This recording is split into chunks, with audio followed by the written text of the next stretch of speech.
underperformance won't be tolerated, Tinubu warns ministers. At the inaugural meeting of the Federal Executive Council (FEC) on Monday, President Bola Tinubu charged ministers to look beyond titles and offices and stay focused on the day-to-day task of their individual and collective contributions to the shift in perspective of the economy for the advancement of Nigerian households. Held at the council chambers of the State House in Abuja, the president told the new ministers that the hopes and aspirations of 200 million Nigerians are rested on their daily actions and that he will ceaselessly provide the focused leadership required to stop failure in its tracks so that sustainable progress can be achieved. We shall evolve a homegrown re-engineering of our finances, a reimagined stewardship of our resources, and we will let the economy work for the people of this country. There are so many things we can and will do.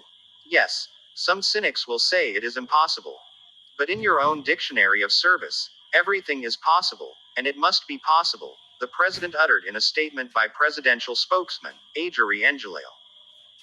Emphasizing that anyone thinking that appointments are fixed-term appointments are mistaken, the president expressed confidence that the carefully selected cabinet members know that his government is a new one with a new approach and a new mandate to deliver for Nigeria without any anguished screams or excuses. We have the talent. We have the level of intellectual capacity required to turn this country around.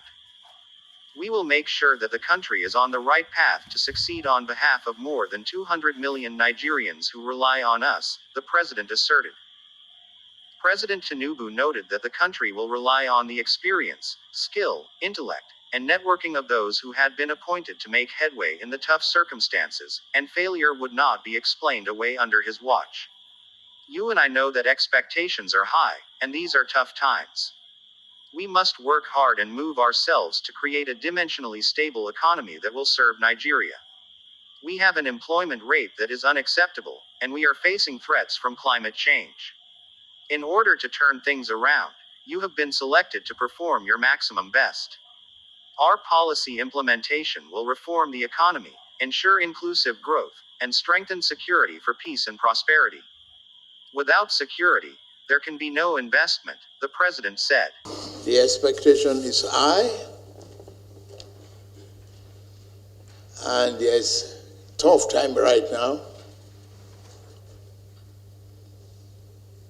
We must work hard, commit ourselves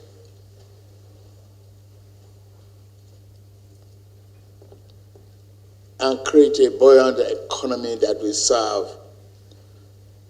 every Nigerian. Every Nigerian.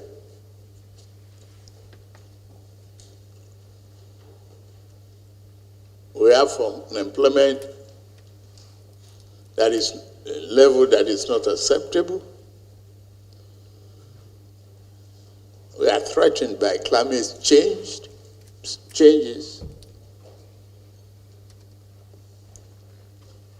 You still have underemployment.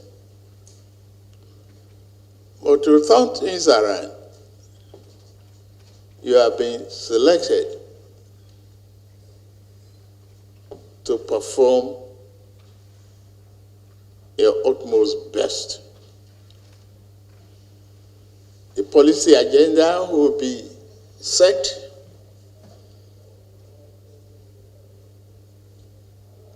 to reform the economy to deliver sustainable and inclusive growth, strengthen national security for peace and prosperity. Without security, there can be no investment. Humbled by the mandate God had given to him, the president reminded his cabinet that he is only one man and that their innovative thinking to solve problems will shape his leadership as a president who listens. It is in your hands now. I am ready to listen and to cooperate. I am ready even to be corrected. Only God is perfect. You have been asked to fetch water from a dry well. The challenges are great, but we will deliver for Nigerians. I am happy to be the captain of this vehicle. It is a great commitment that you have made to the country. Since your inauguration as a minister, you have become a servant for the people, serving all of the people, all of the time, President Tinubu concluded. We must unlock the energy and natural resources of this country, we must start to produce for ourselves, dig ourselves out of the hole, focus on education, healthcare, make social investment that is essential for the development of our people.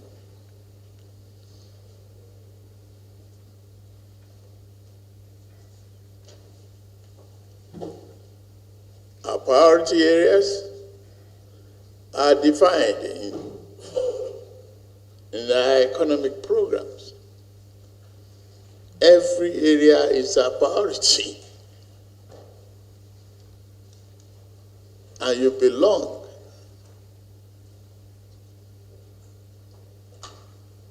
in the driver's position to realize and make that priority a fulfilling promise to the entire nation and the continent of Africa. Examined the president's 8-point agenda, his 8 priority areas for moving the Nigerian economy forward and for delivering to Nigerians. And those are basically food security, ending poverty, economic growth and job creation, access to capital, particularly consumer credit, inclusivity in all its dimensions, particularly as regards youth and women, improving security, improving the playing field on which people and particularly companies operate, rule of law, and of course, fighting corruption. So basically, that is it. We are all fired up as cabinet members who have made our commitments to Mr. President. And I'm sure he's equally pleased with the kind of commitments that we have laid out today. And God willing, we should be able to achieve those targets within the shortest possible time. But one thing I must say is food security is what this administration of the President Bola Ahmed Tinubu has spelled out to do, is to make sure, like I've earlier stated, that food is available, affordable, and accessible. Poorest and most vulnerable populations, girls, women, children, disabled, are an important element in that human capital agenda of this administration. The bias is towards action, so that we get things done. I think it's very clear that the President wants us to domesticate our efforts within our own national context, but also to be very practical in the interventions that we make. And with those marching orders, we now have our work cut out for us, and will continue to refine as the Coordinating Minister of the Economy indicated. In Mr. President's manifesto during his campaign, he promised 50 million jobs, and that's our target. And you know, we will take it in phases. We're looking at different sectors of the economy that will contribute to this job creation. Chief among them is the creative industry and the digital economy. And then the agri sector and agro-processing zone, and mining, oil and gas. So we are very, very confident that we will achieve this. This news is reaching you from Ogulagha Vanguards Limited, the true face of Niger Delta.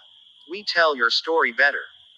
For publication of press releases, statements, advert and inquiries, send an email to ogulaghavanguards@gmail.com. Call 080516700922 or reach us at www.ogulaghavanguards.com.ng.